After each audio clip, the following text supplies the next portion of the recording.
Haila Haidala Isis, Kalkajad Hino Dihad Kilgakayang. I'm Erin Brillon, and I'm from the Haida and Cree Nations. Together with my husband, Andy Everson, we have dedicated ourselves to the revitalization and preservation of our cultures. But as each month passes, our communities along the coast lose precious elders. Every time an Indigenous elder passes, gone with them is a lifetime of wisdom that is lost to the coming generations.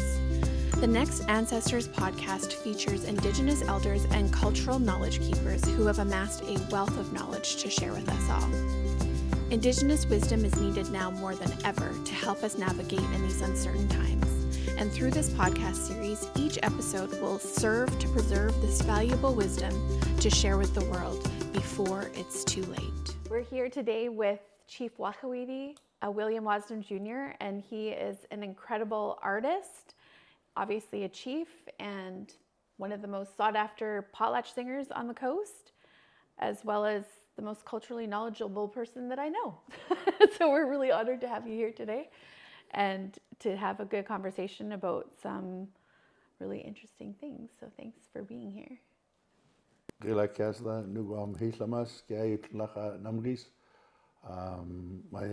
name is Hitlamas. My English name is William Wasden Jr., and I'm from the Alert Bay and Nikish Valley tribe.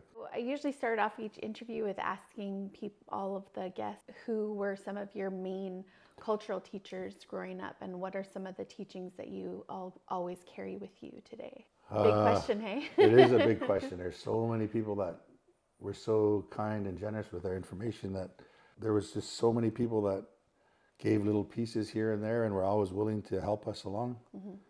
But I think that the main cultural teachers would have to be Chief Hewakilis, Chief Tom Willie and his wife Melodies, Elsie Williams. They started a singing group in Alert Bay in, I would say, the early 90s. They saw where the singing was going and they really wanted to do something about it. So my dad moved them to Alert Bay because he was the band manager for their tribe, and it was too hard for them to get in and out of their little village at Hopetown called Hergums. Mm. And so he wanted them to be safe, and he wanted them to have a hospital access and the store.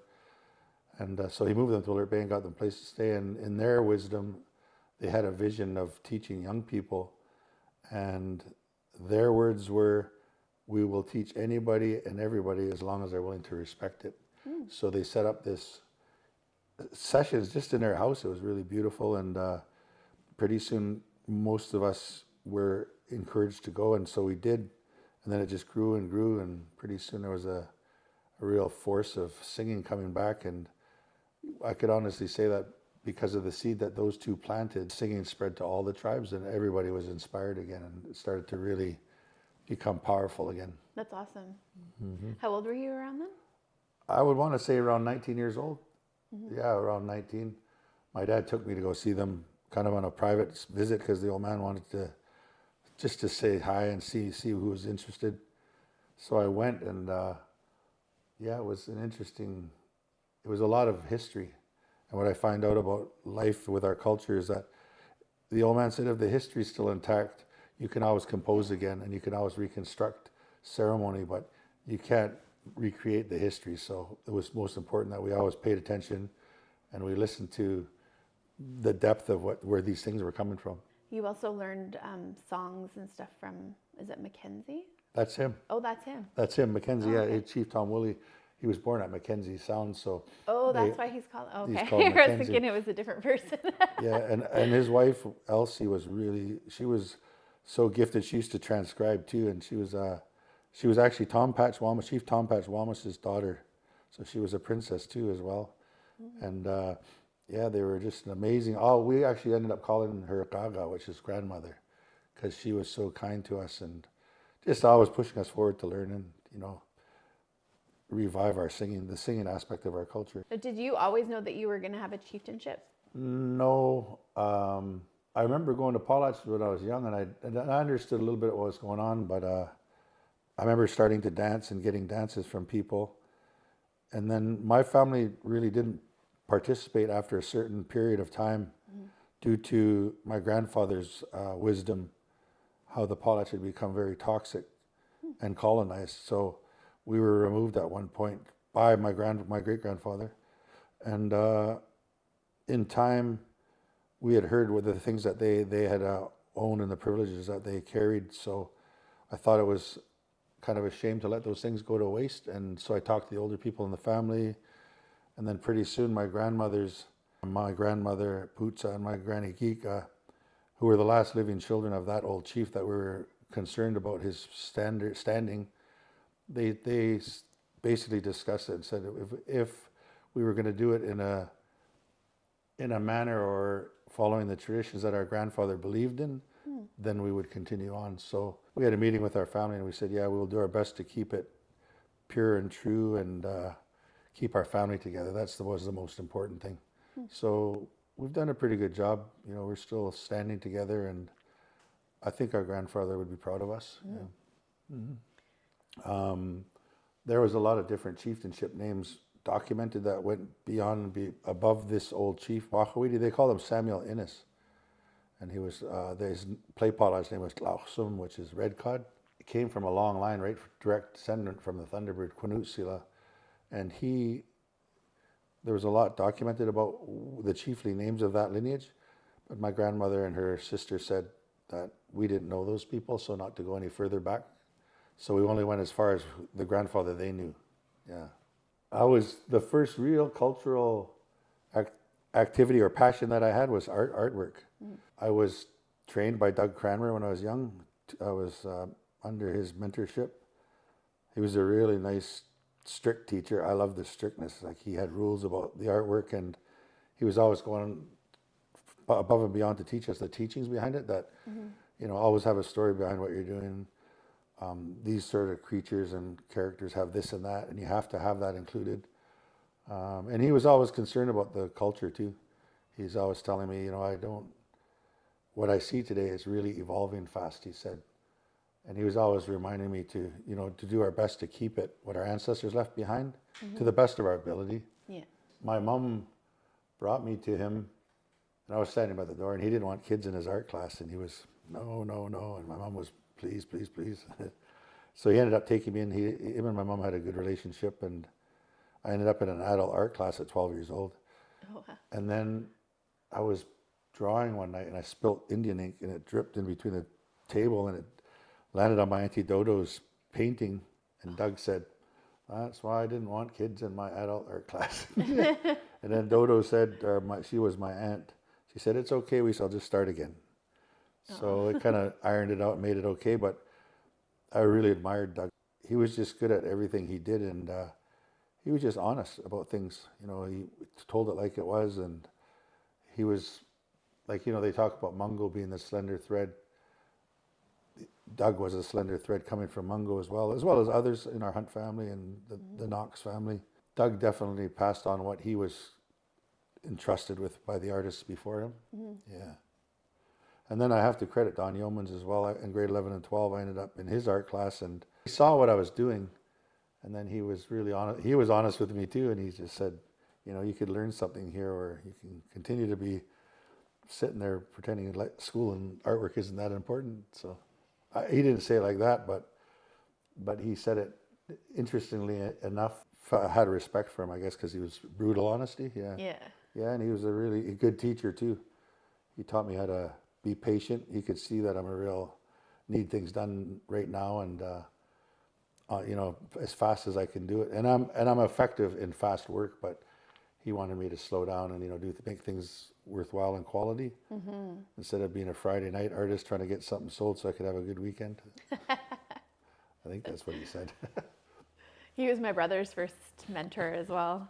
Yeah, and he has a really good method of, he always switches mediums, so he doesn't just stick to one medium. He'll go from one project and then switch mediums entirely, so that he's always keeping his skills really brushed up all the time, which is pretty cool. Well, what I liked about his class is that he had structure to it, and we had to do 4 assignments. One was Kwakwaka'wakw, one was Nuchano, one was Haida, and one was Coast Salish. And you had to complete a project designing in those styles. And if anything, I learned to respect those art styles, because, you know, you grow up doing your own and it's become second nature, but to do other art styles, you have to study and realize that there's something else really, really powerful going on that you're not really used to or aware of. Yeah, especially the Coast Salish one. I really had to dig deep to understand the positive and negative their artwork is all about. Is there any misconceptions about our culture that you feel like need to be sort of cleared up for people who have kind of misguided understandings of things?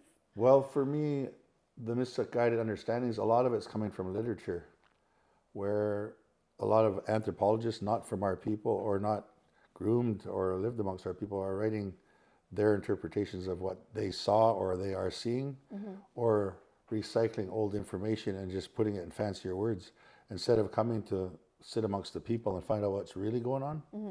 Yeah, I think about the colonization of our culture, and the old man Mackenzie told me that even with the singing, it became colonized, where our people were trying to compete with the songs and making more elaborate and more fancier, lengthy songs just to have something bigger and better than their fellow clansmen or their chiefs or whatever. So even in that arena, things were becoming very Western thought. And I think that we need to get back to the basics of what do we do for our community? How do we contribute? Everybody has a place. The ancestors all gathered each other together because they couldn't function unless they were whole as a unit. Yeah, and it's about, unity in the community. I like to say that. Just those good old teachings, Yeah. We're starting to work at that. I think for a while they've been asleep, and it's time now because the further we go into our history now, the more colonized our people are becoming. Some of our people are really hanging on to it, and I admire those people. And sometimes those people are crucified for trying to talk about the ways of old. Yeah. Well, you know more songs than anybody I have ever heard of, and I don't even know how many songs. You probably don't even know how many songs that you know. It's like hundreds and hundreds, I'm sure. Yeah, well, I was just lucky to have really good teachers, and singing wasn't really my gig. I could sing when I was a little boy, like I was in the choirs. I was a little drummer boy at 5 years old. But with the traditional singing, it was my dad that had the vision to bring me to those elders to go and see if I fit the bill, I guess. And it was interesting. He sang one song after a long, long night of talking, and I was kind of almost going to sleep, not thinking that was important, what he was saying. But then you can say I'm crazy or not, but there's always this voice that comes and talks to me sometimes. And it kind of gives me some insight into what's going on, but I hear it loud and clear. And the voice said, he's testing you to see if you're a worthy student. Yeah. And that's when I went, oh, yeah, okay, I get it. He's been talking and giving me history for a long time here. And I was thinking, well, where's the song I heard we're coming to sing? So he finally sang a song, and he said, oh, this is from another nation, different wording, different style of beating. And if you could learn this, you could learn anything. What it turned out, it was one of the Tlingit songs from our Hunt family that was brought down with Anislaga. And I know he knew my mom's family because he was connecting to that genealogy with her, saying we were connected like 8 generations back to him. So I think he was pretty strategic in picking that song because we come from that story as well. And so I recorded him, and then I went home and listened to it when I went to sleep. And then I sang it to him the next day, and you could tell he was quite happy that there was a student for him to start. So, but then lots of others came, and there's lots of beautiful singers. The group just kept expanding, and I honestly can say that those sessions is what inspired the singing in Alert Bay, and then it ripple affected out to the other tribes. And you have worked with other tribes too to help compose new songs. Like, I don't know, do you know how many songs you've composed? No. Just tons. Just a lot, yeah. Yeah. And I guess that's a beautiful thing to be able to help people do that, because my uncle Tom Dawson in Kinkham, he said, son, you keep on making new songs, because that's a part of our culture. Every new initiate used to have their own new songs. He said, if we keep dancing to the old people's songs, nothing will change, and only the faces will change, and our culture will become very stagnant. And when you compose, you have to look at the spirit of that person and be able to make a song with the poetic and the metaphoric translations of the wording to reflect that person's character and how they fit within that society. So it's an art, you have to be able to connect those things. And he also said, my Uncle Tom, he said, none of us dance to the same beat. and none of us have the same song. You know, we all have our own spirit, our own individuality, and that we have to recognize that and honor that. And through the songs, that's where the wording and how the energy or the spirit of the song comes from. Cool. It's interesting because like in my tribe, all of our secret society songs were lost and none of them carried over past colonization. And so it's been more of a struggle to compose new songs because we don't necessarily have a lot of old songs to base those things off of. When I think about your ability to help other tribes like outside of your own to compose new songs, is there certain things that you would advise people to do in order to help those songs come through? Everything comes from the land. Everything that a nation is comes from where they're situated in this world. Even the language develops according to the way the land is. So if I was to give any advice, is to start those sacred rituals, however it looked, like the fasting, the spiritual bathing, the purification, and send the young people back to the land, and the land will speak to them. These things will come back to them. As First Nations people, we know that our ancestors are still here.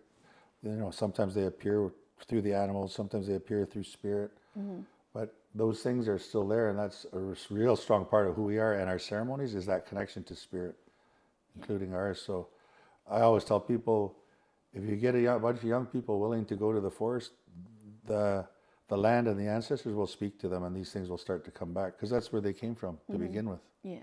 It's not a hard procedure to do. It just takes commitment, and it takes sincerity towards what you want to do for your people.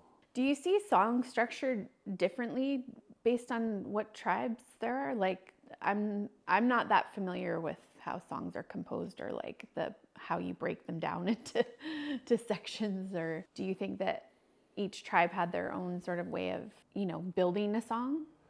When I listen to some of the old stuff, there's definitely styles and flavors going on with the different songs. At one point, I was told that older people like to say about the Kwagyot, that the Kwagyot like to switch their beats up a lot.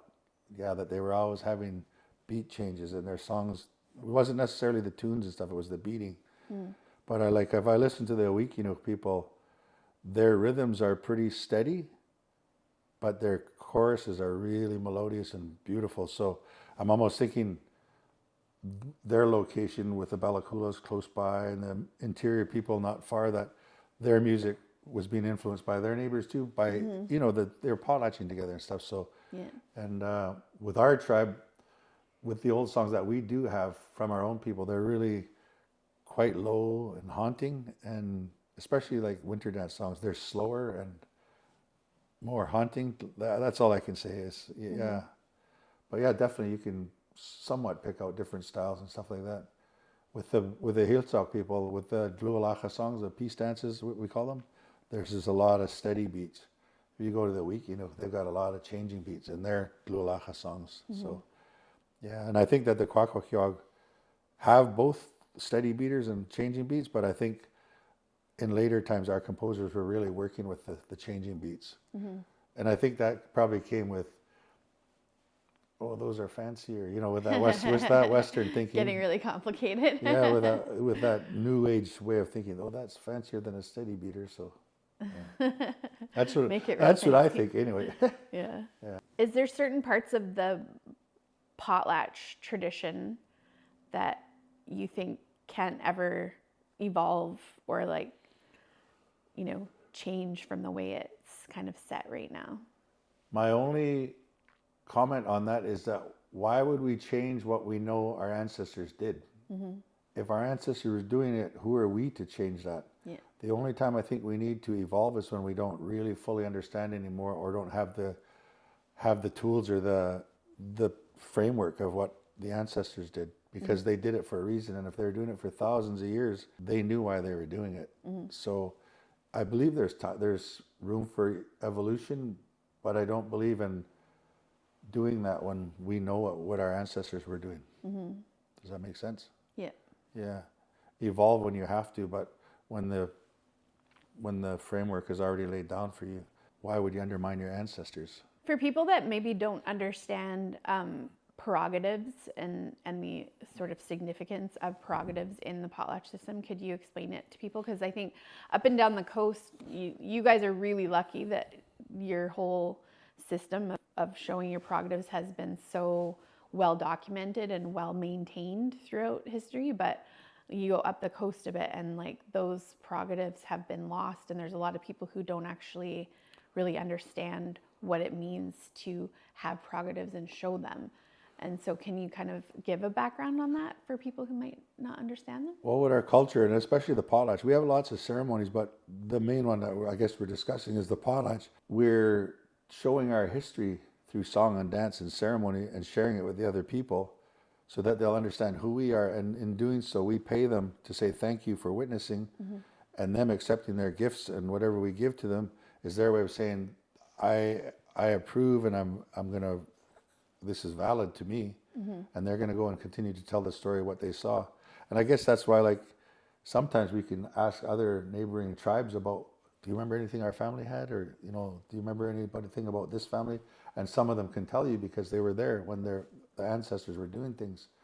And because we don't have a written tradition until later in time, this is what our people did to document and record stuff. It's an interesting question because we dance up until a certain point now, and we tell a story to a certain point.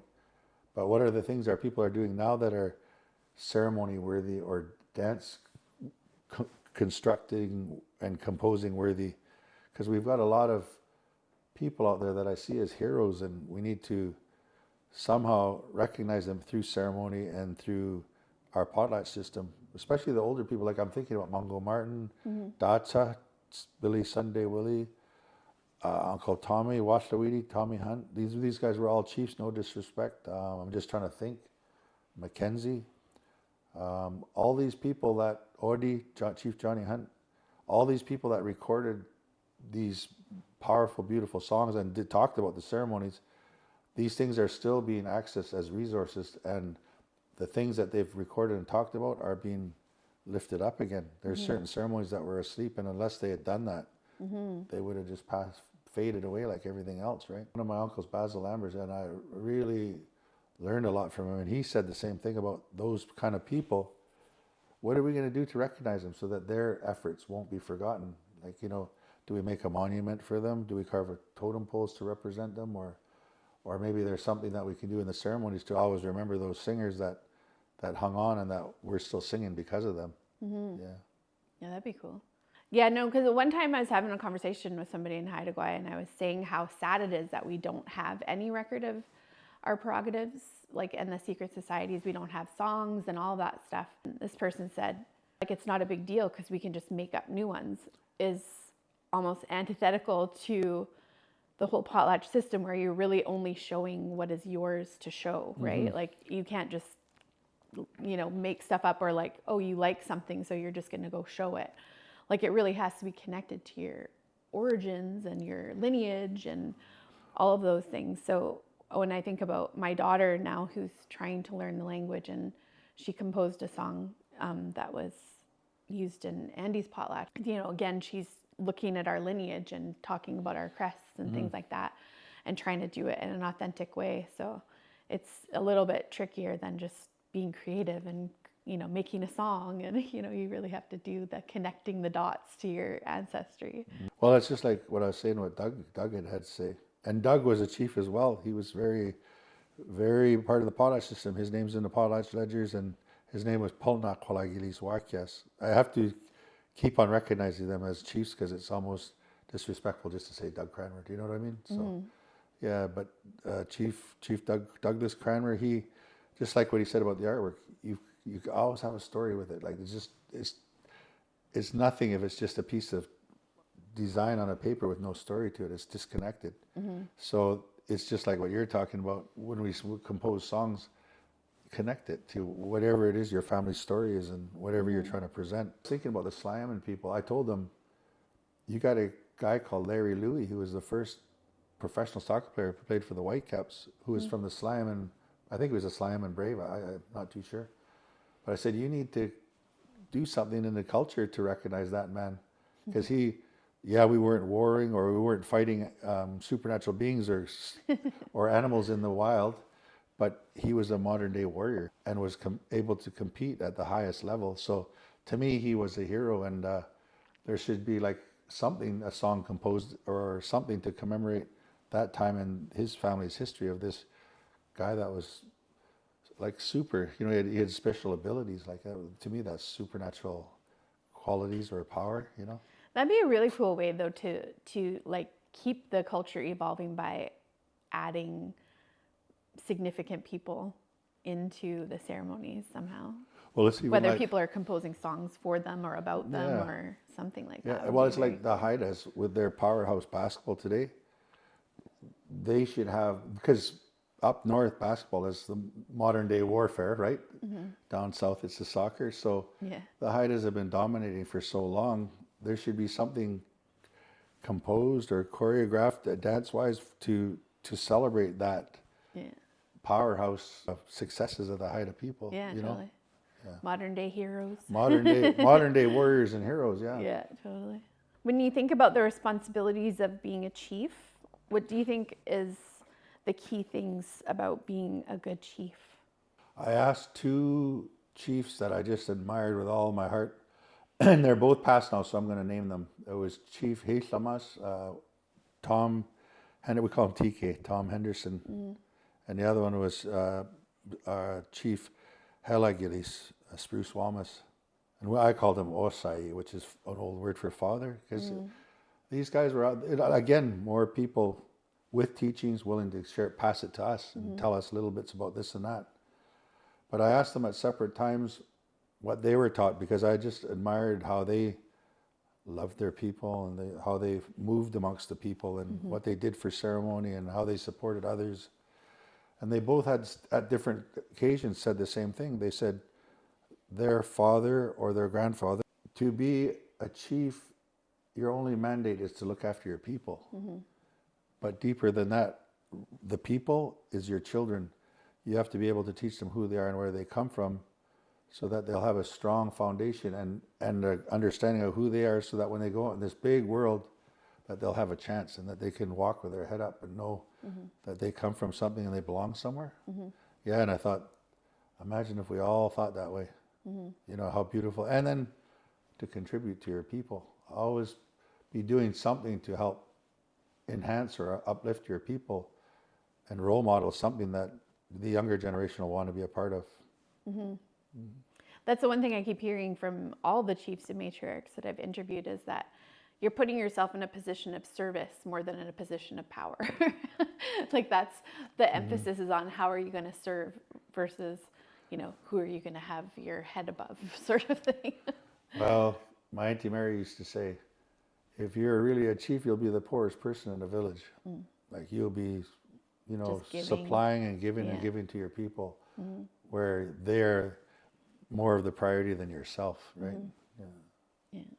So there's chatter about people who disagree with people getting chieftainships if it comes from the mother's side. How do you combat those types of chatters?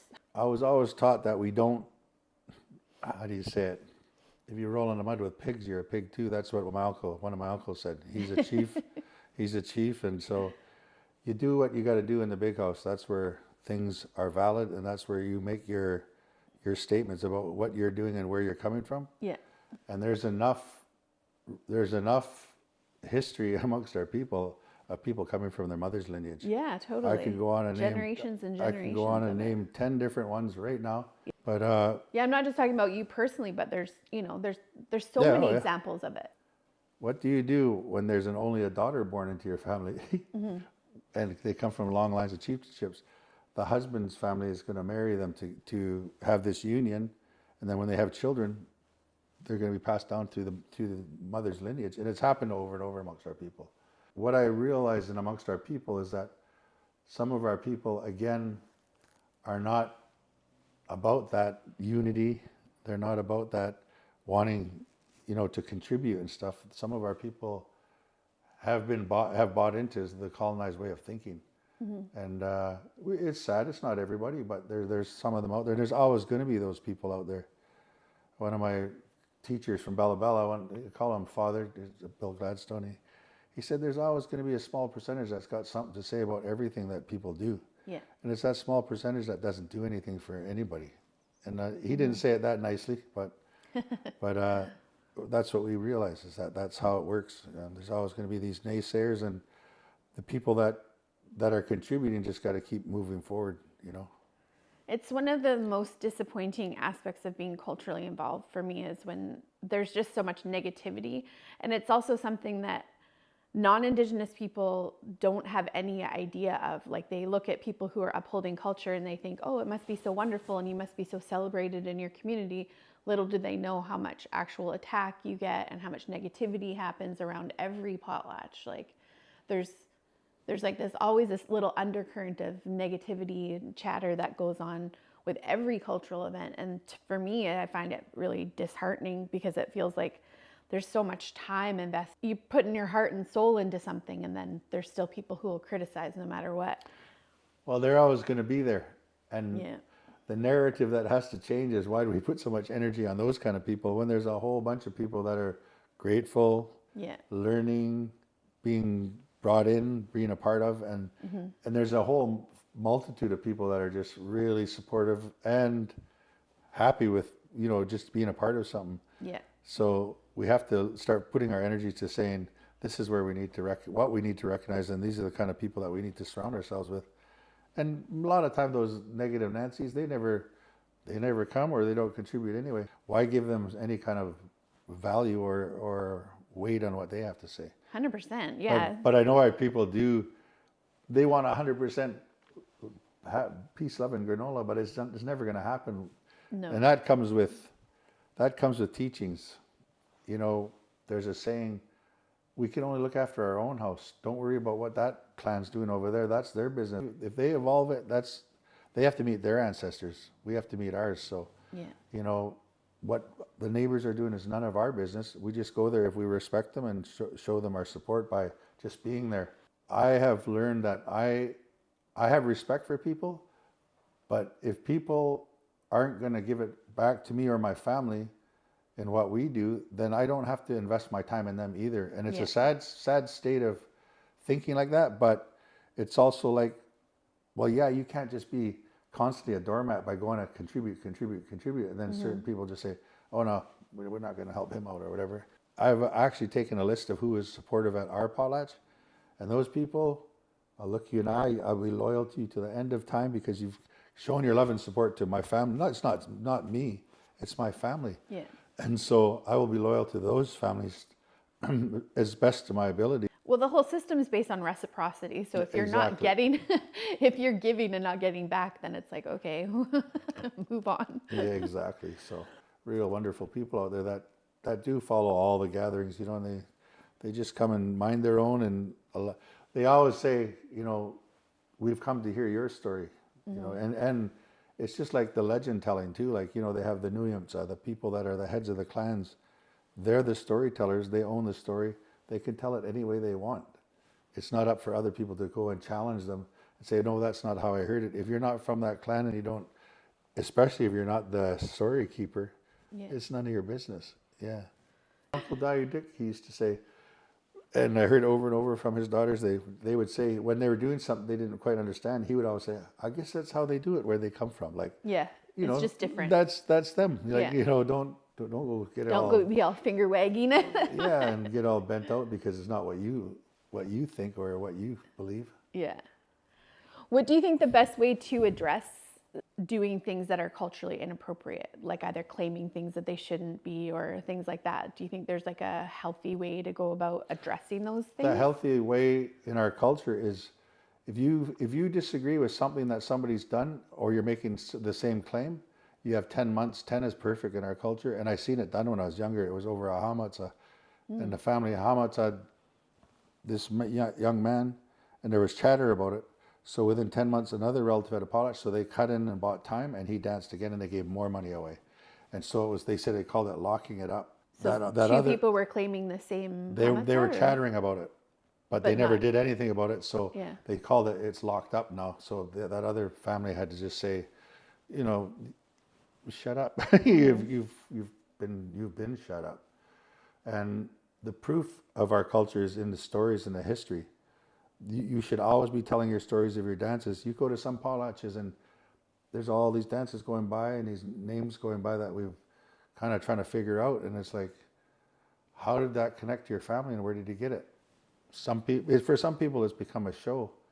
But for some people, they tell you their history. How did that dance get to those people? They married so-and-so to get it. Or it's from their history, from their beginnings.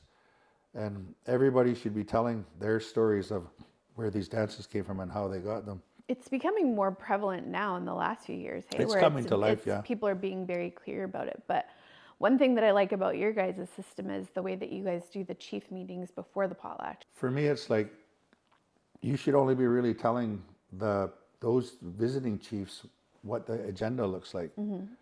Because if you're really coming from a place of just your own solidarity and your own identity, you shouldn't be touching anything of theirs anyway. You know what I mean? If you're really coming from a place of your true history, basically you're just going to tell them this is the agenda, this is what we're doing. Yeah. And that hashing out stuff would have been amongst the clan people and the elders in the family and stuff like that prior to that chiefs meeting. It should have been sorted out amongst your own family and stuff. So traditionally, how would our people have worked out things where there was not an agreement on whether it be prerogatives or things like that?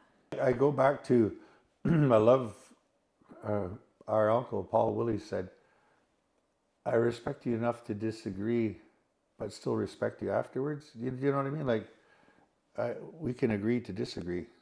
And I think our people should come to that place again, because I know that older people used to be like that. I hear stories of, people having disputes and serious quarreling, and then one of them invites them in for tea, and then they sit down and, well, let's talk about it and figure it out, because it's obviously not working. When you come from a village, a small village, you need harmony, and you need ways to resolve things in order for you. In the olden days when there was war and that sort of stuff, and you weren't going to survive if you didn't, have unity amongst your tribes people. What I was taught amongst our village with that Awak West business is that, you were living in their community houses, and of course the chatter was there between the older people, or if it was concerning young people, they would talk at a family level because the extended families are living together. And then those leaders, because they have the Awak West across the street from the heads of those clans, they go out, and if there's issues that need to be discussed, they discuss it at the level of the heads of the families, just them now. So they've moved from family level to heads of the family. And then after that level, it goes to the heads of the clans if it needs to go that much further. So we had 4 clans in the end. Originally we had 10 Numpies people. So in the end, it would have been 4 people meeting and talking about things. And then finally to the hereditary business, they would bring it to the forest. And there was a platform behind, it's actually behind our house up where me and my Uncle Bio's house is. My Uncle Bio's real name's Arthur. That my grandmother said that's where they used to go to solidify things. And like, not just internal politics, but if the winter dance was going to go on, the hereditaries, the heads of the clans went up there to do their final decision making. And when they came out and announced down from the forest to the people, it was set in stone now that this is what the tribe is going to do now together. So there was different levels of meeting about issues and stuff, and sometimes it didn't have to go very far. I imagine most issues were just dealt with at a family level. Do you know what I mean? Yeah. In all communities up and down the coast, there's like a big push to get language revitalization happening, and I know that you're a part of doing a lot of work in Alert Bay. So do you want to talk about some of the stuff that you're doing up there right now? Yeah, we're having cultural nights, and 3/4 of it for 2 hours is language, and yeah, it's really inspiring. I always had my own little stigmas with our language because we went through a lot of negativity with it growing up. Yeah.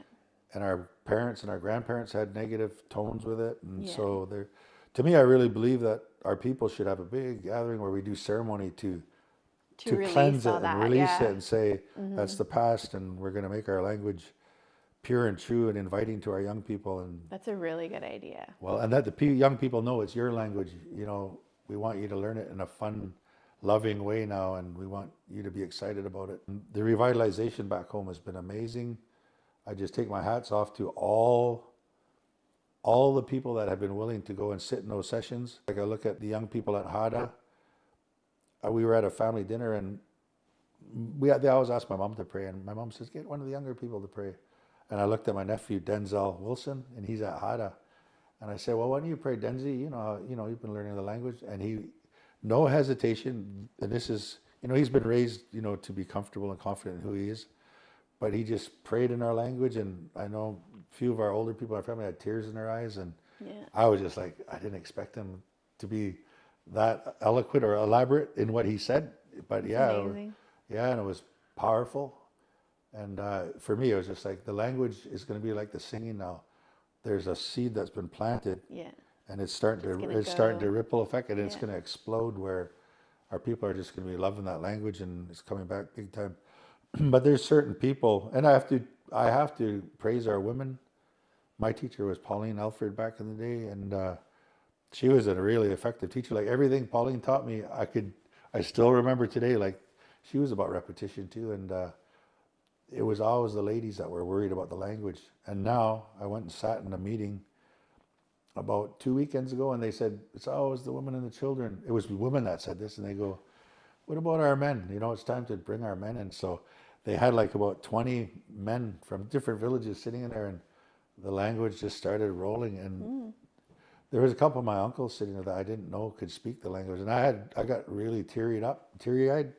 I was like, I did not know. And it's just because they were in an arena where they felt comfortable because everybody else was speaking it. It was like, go for it.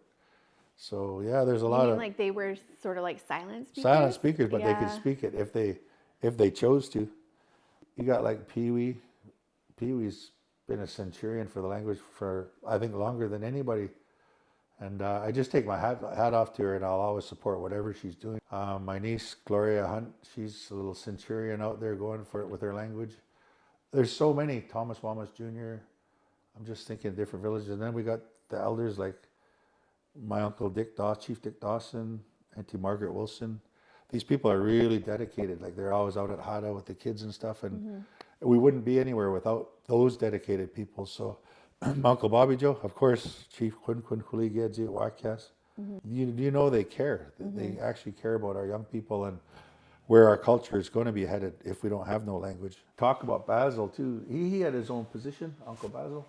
Yeah, he had his own position among the Mantagila. But I sat with him a few times, and the things he said were so profound. He said, you know what, son? If you are from what they call Kwakwakwak today, you're a descendant of a first ancestor that survived the Great Flood. And you know who chose those people to survive? It was the Creator. Because those people were following the ancient traditions and weren't breaking away, so they were chosen to be spared. If you can trace your ancestry to a first ancestor, and if you're still standing with Kwakwakwak blood in you, you're a chosen people. You're part of the chosen people. We're all descendants of something. And he goes, nobody can say you come from nothing. Because we all come from a story of a first ancestor if you're still here. And I thought, wow, what a way to think about it. And he says, our people have to get over that. There's a hierarchy. It was actually a social order for our clans and tribes, but with the clan systems, it was about birthright. And we believe that the Creator sends us into this world in our families when we're chosen to come.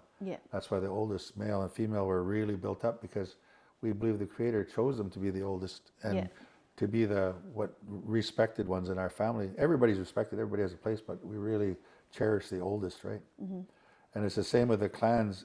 In later times with the colonization, it started to shift.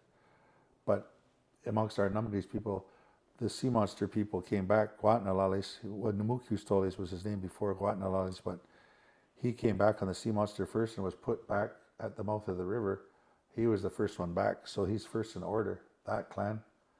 Then they say there was a lot of clans at that time, but next came the Gigilgum. So upriver, that Steelhead and the Thunderbird came together, built the first house. They were the second back after the flood, so they were second in order. And then and so on. Sea Sinclair people migrated from the south, coming this way, joined later, so that's why they were third. There was 10, but I'm just saying what's gone on now. And then the Ninilk people were their own sovereign people at one time. They didn't join until 1830. They were upriver as their own separate tribe.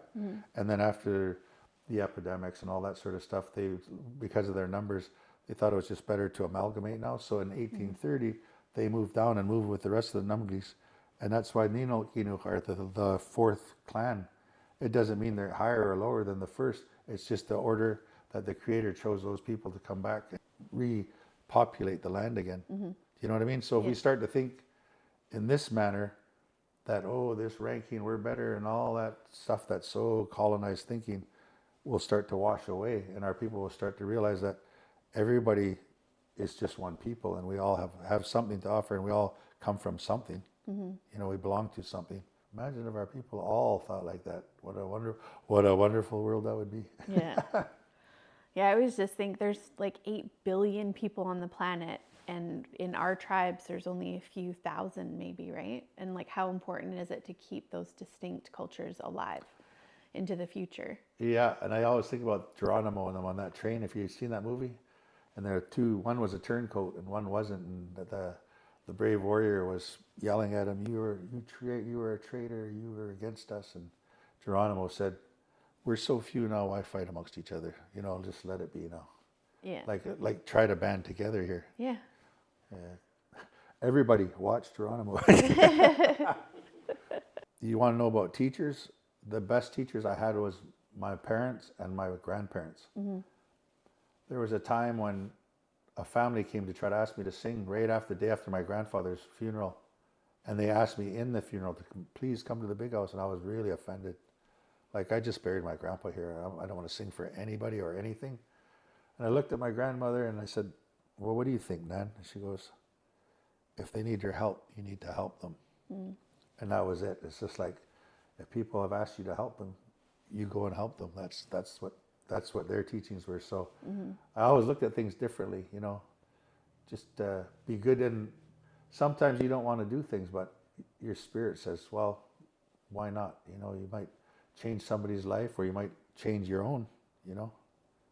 I always feel like it must be so exhausting for you though, because you're pulled at all times in all directions. Like, you're probably the most sought after person for all these things, the cultural teachings, the songs and singing and all that stuff. It must be really exhausting to like find that well of energy to constantly be giving. It does when there's politics involved. Right. And what I've done now is I realized I can share what I know with the teachings with our people, but I don't have to be there for the decision making. I've told some of my relatives now, I'll just look at your program and tell you this is pretty much what I've been taught, and what I understand is how you choose and how you do your order to things. But when Willie Harris died, our head chief of the Numgis, our grandfather Ned Harris was the oldest, but the elders in the family, and this was told to me by my people, the elders chose his next brother because he was more sensible, and he wasn't, I guess our grandfather was an alcoholic too, so they skipped him and went to Chief Joseph Harris and chose the younger brother to lead the tribe. And we never ever really knew why, but eventually the story came out that it was his alcoholism. So to me, that told me that the elders in that family who had basically upheld that, you know, that family's standings and positions prior, that they were able to look and with their wisdom choose an appropriate person. So today our people aren't groomed the way they were with the birthright system. So to me, I'm just telling our elders in those families now, it's time for you to step up, and here's the rules. And if you can take it or leave it, it's okay. But it's really up to the members of that family, the elderly people that they do have, to remember that they're making decisions on behalf of the next generations and the reputation of their family. So choose wisely. Gloria Webster, she had some awesome things to say. She said, our culture is about birthright and inheritance. It's not a democracy for the young people. And that's truly where we're swaying. It's because if you get enough people on your side to yell and argue about getting what you want, sometimes you will now. It's time to give our elders their due respect and to put some responsibility and, you know, decision making back on them. Like, they've been around longer than us, and pretty soon that's what I always say, our turn will come one day. Allow the elders that we do have today to have their due respect, you know. Well, what it interests me though, like, why do other people want to have say in what other people are doing when they're not connected to them, or, you know what I mean? They're not from the same house or whatever. Yeah. It's like some people start telling stories about what they think and not what they've witnessed. If you don't go, you won't know. Yeah. Right? You don't sit out there and talk about it. Come in and see for yourself. It goes back to like the healing of our people. We've got a lot of trauma amongst our people, and still going on today. But there's some people that are working on themselves, and they're seeing the bigger picture about what it is to be culturally healthy, you know, Yeah. and culturally contributing and culturally helping. So that's what we're going to start working on with our cultural nights. It was my aunt Yvonne Gessinghouse. She said, well, what about the teachings? We want to get into that. I said, we probably should have started with that. You know what I mean? Like lay down the beautiful foundation of our morals and our values and our teachings with our young people. Because that will even set a precedent of how the behavior and the conduct goes just with the language learning, you know, if there's guidelines set down to, and they're not harsh or anything, it's just mostly about respect and honor, integrity. Well, that's one thing that I always notice is that the more culturally involved and culturally connected a person is the more aware of their place that they are. You know what I mean? Like they don't step out of line in the sense that they're not like speaking on behalf of other people that they shouldn't, or, you know, it's like they're always cognizant of where they belong in the whole system. And that the less culturally connected they are is when you see people who are just, you know, like no place, no standing in, yet they have no problem with piping off about it. Well, that's another thing that you're touching on is the behavior of people. The nobility I seen in my day, they weren't doing that. And they weren't doing that lateral violencing people. Yeah. Those noble people were always trying to contribute or help. In my day, like my Auntie Barb, I used to Celeste, my Auntie Barb Hunt, with my teaching, she would hear me say something. She would always call me aside to correct me. She would never do it in front of people. And she just said, I do this to you, nephew, because I love you and I don't want anybody to ever criticize you or make fun of you. Yeah. So in her beautiful, genuine way, she would take me away and then correct me and then let me go back again. But that public shaming and belittling, I really believe that came from residential school. Yeah. Because that's what they did to our poor people. Thanks for doing that, though. I really appreciate it. I think it's really good for people to hear your perspective. I know that my singing abilities and my artwork make people really, it's got medicine in it. And I know I've used it in a good way, and I'm proud of that. And I always say, I have to meet my ancestors one day. And I know they're going to welcome me with open arms. Like, I haven't used it or abused it to take anything from anybody. Do you like consciously feel that your ancestors are working through you? I've seen a lot of things that you can't explain. I've heard, and even the animals, the way they perform and do things that are out of character for them, just for us to witness, it brings me into check to saying that spiritual realm of our people is real. Yeah. And all that we do in that big house, if we don't really believe in that, why bother? You know, if it's not connected. And I guess that's why, like, whenever we have our celebrations, our potlatches and stuff, we're always doing our best to keep it connected, you know, in a sacred way. If we don't continue to protect that spirituality, even if it's just one person for the family, then all of that won't really mean anything. You know what I mean? My way of thinking, or what I pass on to people is, if your history and your traditions are laying asleep, it's your right to go and pick it up. Nobody can tell you you can't. Yeah. You know what I mean? It's like we're talking about your family's business, your family business, and if your culture and your traditions are sleeping and dormant, you have a right to go and awaken it and pick it up again. And if you don't, who's going to? Yeah. You know what I mean? And the most powerful thing you could do is to get your whole family on board. It's not easy in this day and age, but you got to bring as much of your family along with you and bring that piece of being, you know, unified and oneness together. Yeah, it's not easy though. There's so much different people's different thought patterns and egos. Egos real harsh. That was good. Was it? Yeah. Okay. Thanks for doing it.